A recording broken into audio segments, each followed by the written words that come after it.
Alright, so in this video, we'll be learning how to actually find square root and cube root of numbers, right? So before actually starting, let's revisit the concept of what a square is and what a cube is.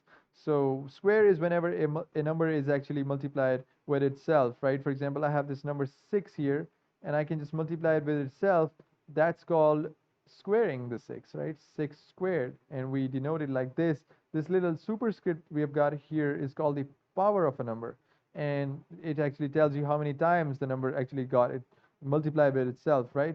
So if this power is, instead of 6 to the 2, it is 6 cubed, right? So that would mean the number actually got multiplied with itself 3 times.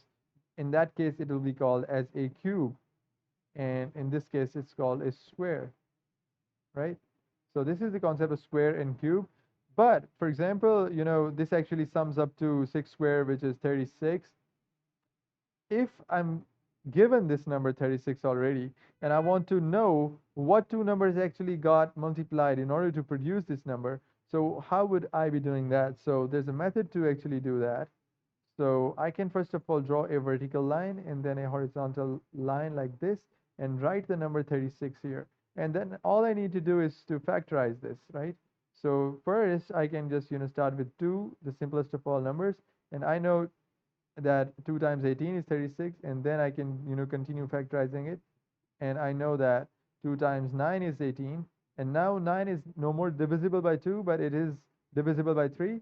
So I'm just going to write 3 here, because 3 times 3 is 9, and then 3 is again divisible by 3. So all these branches of this tree that has formed here, I'm just going to list them down. So it is going to be 2 times 2 times 3 times 3, right? So I've just, written these numbers down here, which are actually making it up to 36. So now I can, combine these numbers together.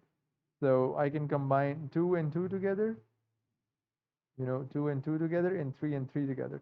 So, we have just discussed this thing right now here, that if a number is being multiplied with itself, it's squared. So this is 2 squared, and it is being multiplied with 3 squared, because 3 is now being multiplied with itself in order to produce 36. And 2 squared times 3 squared is going to produce 6 squared, right? So because 2 times 3 is 6, we all know that. And boom, we just achieve a result. 6 squared is equal to 36. And we were supposed to find out that what two numbers actually got multiplied in order to produce this number, and that is 6 squared, because whenever we take square or something, it's actually that number got multiplied by itself. So 6 times 6 is 36. So we can say that 6 is the square root of 36, because 6 is the number that, if you multiply with itself, is going to produce 36. So I can,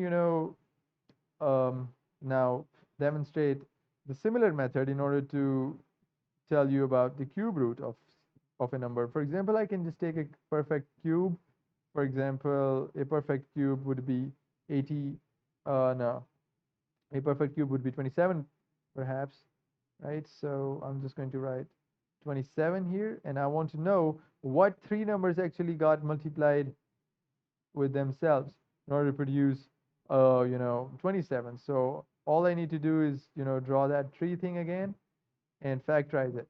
So we know that 27 is not divisible by 2, but it is definitely divisible by 3. So I'm just going to write 3 down here, and 3 times 9 is 27, and then 3 is 9 is divisible by 3, and then 3 is divisible by 1.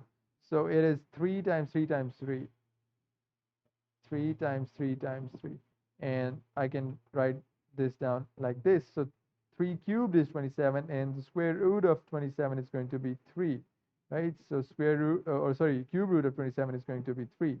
So this is a method that you need to learn in order to find square roots and cube roots of perfect cubes and perfect squares. So I hope it made sense.